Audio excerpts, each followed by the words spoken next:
Hockey Inside Out, brought to you by Videotron.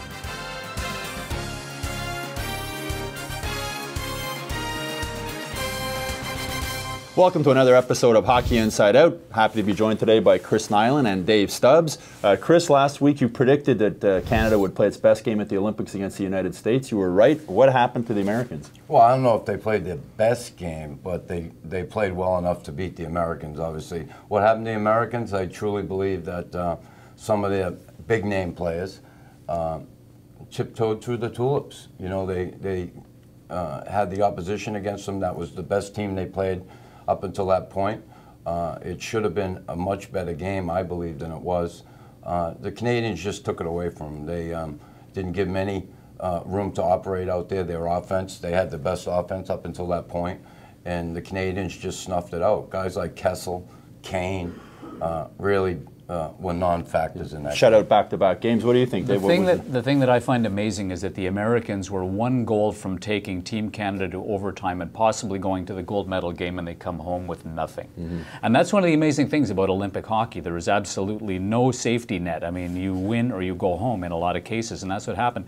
You know what? The Americans losing to Finland then for the bronze medal, you have to look at the way two countries will look at a competition in the Olympics in a different way. For the Americans, I think it was gold or bust. And that's how they realized this tournament was going to go for them. They were there to win the gold medal, and nothing else really mattered. So when they have to come back the next day against Finland, and this is a country that to them, the bronze medal at that point was practically as good as the gold, the Finland was there and they were ready to go. I think that if the Americans had had one more day, maybe just to psychologically retune. I was talking to Max Pacioretty, he sort of said, we just didn't pick ourselves back up after the hit that we took against Canada. Excuses. I honestly, Jonathan Quick gave that team an opportunity to play for the gold medal. He kept them in the game. It was a 1-0 game, right? They had no offense. And then in a game like that, a day of rest or not, have to regroup, they hung him out to dry.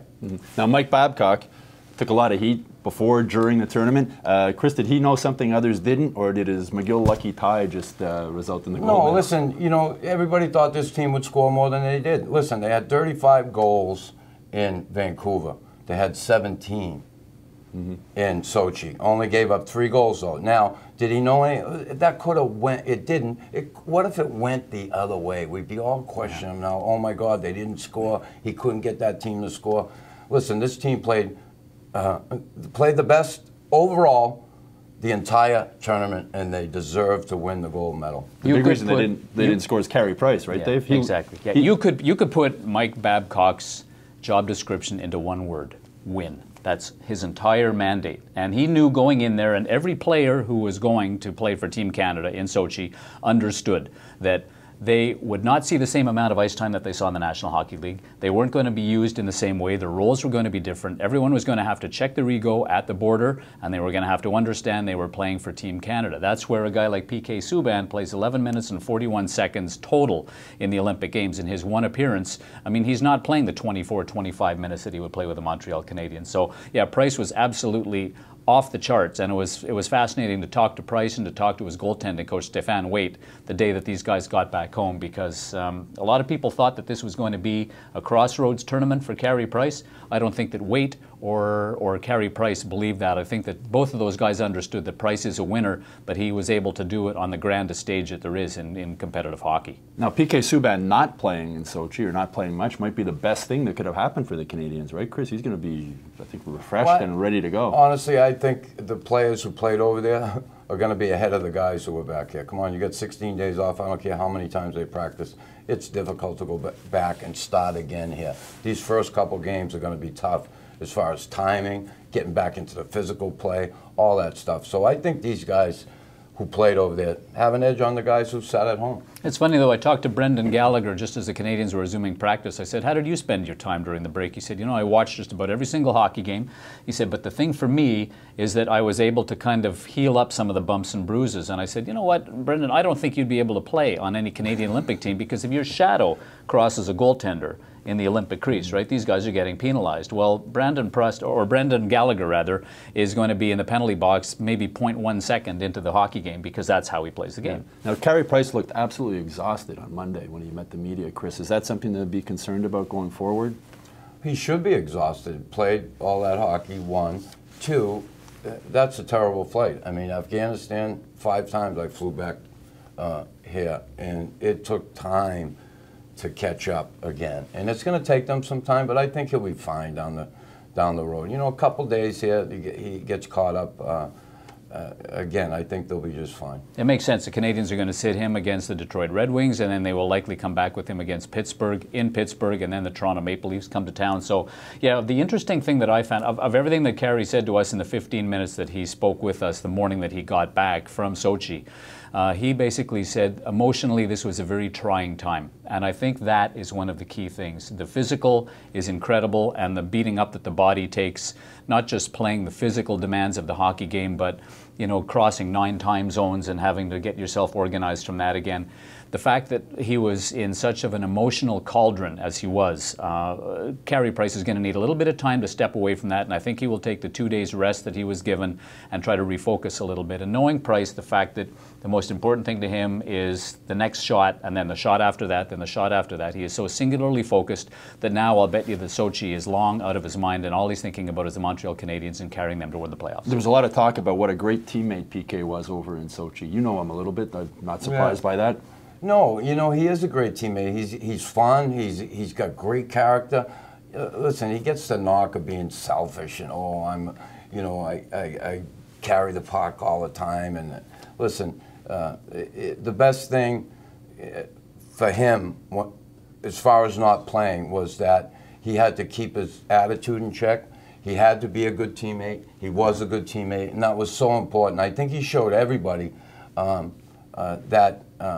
You know, some of the times we judge him because of his character, and he is vibrant and going all the time. But this, did it tone him down a little bit? Did it make him understand some things? I'm sure he learned from this experience, and he was a good teammate and is a good teammate. I spoke with his junior defense partner from Belleville a little while ago, and he was saying, well, PK is just a fun guy to be around, just like these two guys here.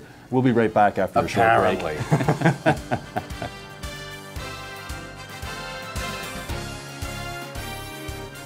Welcome back. Steve Yzerman's made it clear now that he won't be back at the next Olympics as the general manager of Team Canada. Chris, who do you think could fill his shoes? Well, first of all, Yzerman's probably not coming back because, honestly, I think emotionally that just broke him. It drained him. You know, the whole Marty St. Louis thing, exactly. And then Stamkos getting hurt. And, anyway, the next guy I truly believe should be Peter Chiarelli.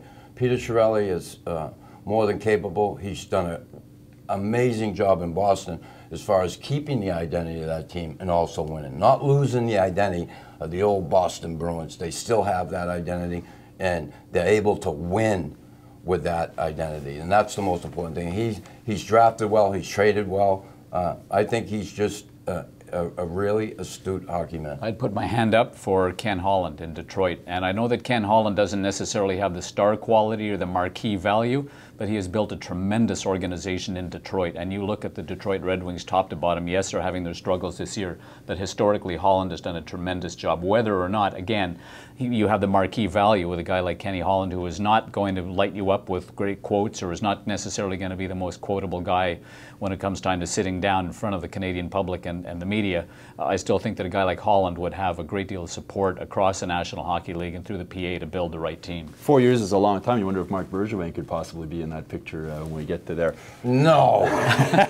Pierre Gauthier? No disrespect, but no. Pierre Gauthier, dark horse? Pierre Gauthier, that's it. Now, the NHL, will they go back to the Olympics in 4 years or not? Why wouldn't they go back, Chris? Money. You know, what do they get out of it, really? Yeah, we promote the game. They promote it on TV enough here with all the body checks, all the physical play we see in all their ads and everything. That's the promotion they want, not so much over there in the big rink. And again, they don't get any money out of it. And money's a big thing with Mr. Bettman. The Olympics need the National Hockey League more than the National Hockey League needs the Olympic Games. I think that's finally where it comes down to, in my mind. You look at this, and yes, a couple of guys will endure injuries as they're getting ready for the Olympics, going to the Olympics. The other side of the coin, of course, is we'll look at the amount of rest and rebuilding that some of the guys who are not going get over those 2 weeks. So the scales aren't necessarily going to balance out at all. But yeah, the NHL has been going to the Olympics for a number of years now, and it was interesting, the press conference with René Fazel, the head of the International Ice Hockey Federation, and Gary Bettman. Fazel saying a gold medal is unlike anything that anyone is ever going to win in the game of hockey, and then of course Bettman says except a Stanley Cup. You're talking about Steve Eisman with the Marty St. Louis situation. Could you imagine Marty St. Louis in a Canadiens uniform? I could, but that's going in the wrong direction. Again, small, he's 38 years old. Forget about it. Yeah. Dave, trade deadline is March 5th. Will Andrei Markov still be with the Canadiens? I believe he will. I think that Markov is probably going to sign here for maybe a couple of seasons. I know that there have been all kinds of rumors rolling around. The last one that we sort of heard was 1 year, $6 million, which if you look at it, I mean, is not necessarily a horrible thing, but you know, do you want to sign? Do you want to lock up Markov long term? I still think that Markov has a great deal to bring to the Montreal Canadiens. He still is an anchor in a lot of ways.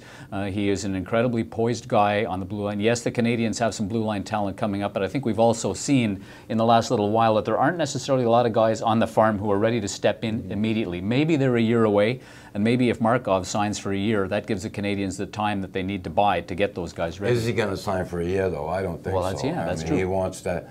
You know, hopefully they can come together and get a 2-year deal done, and maybe that'll make everybody I think happy. that's where they're going, Chris. Yeah. I think 2 will be If not, listen, yeah, they would miss him to some extent, but again, Mark Bergevin, with his plan here, rebuilding this team for the future, if they have to move him, it'll hurt in the short term, but I think it'll help. Some people are arguing that there is no better time to move Andrei Markov than between now and the March 5th trade deadline. His value will never be higher. He's healthy. He's the Iron Man on the Canadiens at this point, which whoever would have figured we would have been saying that about Markov with the Habs.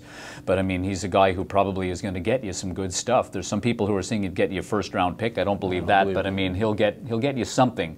And the Canadiens want to take the chance of letting him walk at the end of the year to go for absolutely nothing as a UFA on July 1. I don't think they want to do that. The thing is, you would free up $5 or $6 million on the cap space if he does leave for so-called nothing. Exactly, but Jared Tenorti called up instead of Nathan Beaulieu. Does that surprise you, Chris? No, not really. You know what? I'm looking at this as they gave Nathan a shot up here, and he played really well.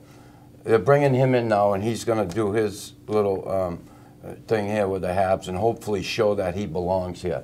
Now, after he gets his stint here, I believe they're going to make a decision on which one of those 2 players will play in the playoffs. And that could play in with the whole Markov situation also, right there. Exactly right. And you know, yeah, what I'd heard is that Beaulieu didn't exactly light it up. When he went back down during the break, he wasn't on fire, and that Tenorti was the better defenseman during the break, playing for the Bulldogs. So, yeah, I think that you have a general manager who wants to give everybody pretty much a look. He had a good long look at Beaulieu, and Beaulieu looked like he fit. I mean, he fit with the Montreal Canadiens. Yeah, he wasn't out of place at all at any point. So, you know, let's get a look at Tenorti, see if he's the same thing, and then Bergevin can compare apples to apples. Yeah, I was at the Bulldogs. You know the needs of this team in the playoffs. It's physical hockey, it's tough hockey, and they're going to need another big D-man back there who plays physical. I was at the Bulldogs game at the Bell Center last week, and Tenorti was +1 and Beaulieu was -3, and Tenorti also got in a fight and put a beating on a guy. Yeah, Now the Habs are headed to the West Coast. How tough is that, Chris, as a player playing on the West Coast at the time difference and everything else? I don't know. It didn't bother me so much. You know, I just went to Calgary a little bit because the air was thin. You know, you could notice it in your breathing, but you know, it's you just go play. It's another game, and you know what? For me, getting in a fight in LA was the same as getting in a fight in Boston. Now the Toronto Maple Leafs are here on Saturday. They're coming right up behind the Canadiens. Dave, is there reason for concern? I don't know that there's necessarily reason for concern. I mean, everything in Toronto, of course, is magnified. We all know the Leafs have already had their Stanley Cup parade this year. They had it early, of course. They got it out of the way early, as they always do. They hold their parade in October or November. Unfortunately, you have to hold their parade in June, but that's the fact that's lost on the Maple Leafs, right?